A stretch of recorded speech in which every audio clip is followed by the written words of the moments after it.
Assalamualaikum dan salam sejahtera. Terima kasih kerana memilih channel ini. Sila pertimbangkan untuk tekan butang subscribe, like, komen dan share. Serta aktifkan lonceng notifikasi anda agar tidak ketinggalan dengan video-video terbaru dari channel ini. Cerita Akta Hasutan. Hanya 19 kes dituduh bawah Akta Hasutan. Bukti kerajaan tak sewenang. Kementerian Dalam Negeri memaklumkan hanya 19 kes dituduh di bawah Akta Hasutan 1948 sejak 2010 sehingga September lalu. Salah satunya saya punya kes lah. Timbalan Menteri Dalam Negeri Syamsul Anwar Nasarah berkata, secara keseluruhan sebanyak 960 buah kes dibuka di bawah akta itu dalam tempoh sama, sekaligus membuktikan kerajaan telus dan tidak mengambil tindakan sewenang-wenangnya. Tindakan diambil berdasarkan undang-undang sedia ada yang mana menunjukkan kita telus dan bertanggungjawab. Beliau berkata demikian setelah Taqiyuddin mencelah dan bertanya soalan dengan meminta Samsul memaklumkan status terkini 104 kertas catatan polis dibuat membabikan isu 3R.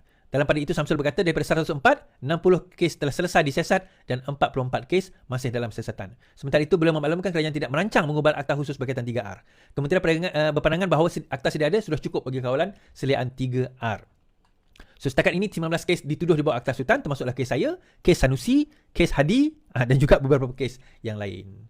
So itu saya kata tempoh hari. So wajarkah kerajaan nak memansuhkan akta ini? Ya, sebelum ini kita bersetuju untuk memansuhkan, tapi melihatkan kepada keadaan yang ada sekarang ini dengan fitnah, dengan apa orang kata caci maki hamun, lepas tu dibuat pula oleh pimpinan parti yang tertinggi tu. Kalau ahli-ahli biasa tu kita boleh cara, kalau wala-on kat bawah ni kita fahamlah, tapi ini pimpinan tertinggi dia buat. Pimpinan tertinggi ni tuan-tuan. Jadi daripada keadaan itu, kita rasa sebenarnya bagi saya wajar. Teruskan. Sebenarnya ini ceritalah. Kalau sekiranya Akta Hasutan itu dimansuh, dan kenapa pembangkang nak sangat Akta Hasutan itu dimansuhkan? Kalau Akta Hasutan dimansuhkan tuan-tuan, saya lepas kes. Ini saya cerita terus terang ni. Kalau Akta Hasutan itu dimansuhkan, saya lepas kes saya. Tapi saya tak nak. Biar akta itu dibiarkan. Sebab bagi saya, kalau kita tenggelam sama-sama. Jom. Tak apa. Kan? So Sanusi nanti insyaAllah. Mana tahu, kok kita sama sel. Takkanlah sama sel kan. Tapi mana tahu sama penjara kan. Boleh terjumpa. Sembang-sembang kan. Bukan gaduh. Kita kawan kan. Jangan takut. I've got nothing to lose, man. Don't worry lah. But pointnya macam ni, tuan-tuan. Dalam suasana yang ada sekarang ini kan, dalam keadaan yang ada, kita tengok macam mana pembangkang tu dia dah tak nampak. Dia tak tahu macam mana nak celah atau nak kritik bahagian polisi.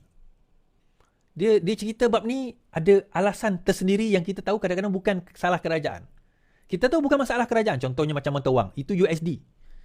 Permainan USD dengan dia punya dengan dia punya interest dan sebagainya. Bila kita menyentuh masalah seperti telur tempoh hari, kita dah berjaya import ayam tempoh hari, beras tempoh hari kerana India tutup shutdown, dan polisi itu kerana polisi sebelum ini yang mana kita tak emphasize kepada pertanian macam saya sebut awal tadi.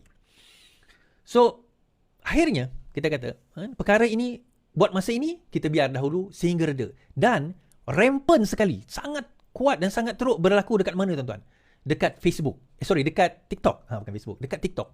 Malah ada antara pemain-pemain lah ataupun orang ramai memohon supaya TikTok itu di-ban di Malaysia. Bukan saya minta, tapi ada. Di negara-negara, ada beberapa negara yang sekarang ini sudah ban TikTok.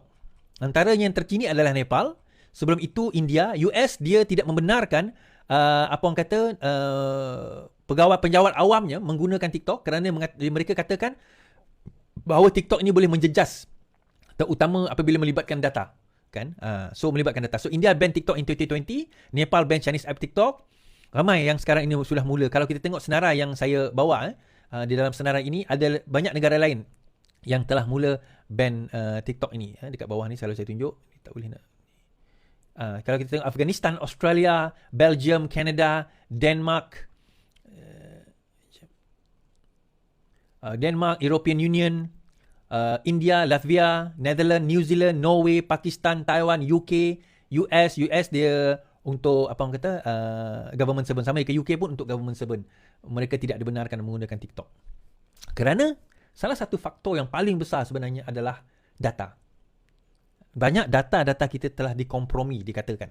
Dikompromi. Yang disebabkan dari itu, kenapa antara sebab TikTok menjadi satu satu platform yang mungkin akan di-ban. Tuan-tuan, kita kena faham satu perkara. Kalau sekiranya TikTok, Meta, YouTube sebagainya tak nak di-ban, simple. Abide by the country's rule. Kalau dia sign dokumen dan sign persetujuan dia untuk abide by the rules, tak ada masalah. Tapi jangan terkejut. kita pun faham bagaimana kadang-kadang ada setengah-setengah apps ni dia tak nak terlibat, tak nak mengikut regulation yang ada. So akhirnya kesan dia terpaksa kena ban. So kalau kena ban, masalah dia tuan-tuan, masalah dia orang. Okey. Itulah, kalau boleh janganlah. TikTok kalau dengar, TikTok saya tahu mendengar saya punya live. Mendengar saya punya live. Jadi harapnya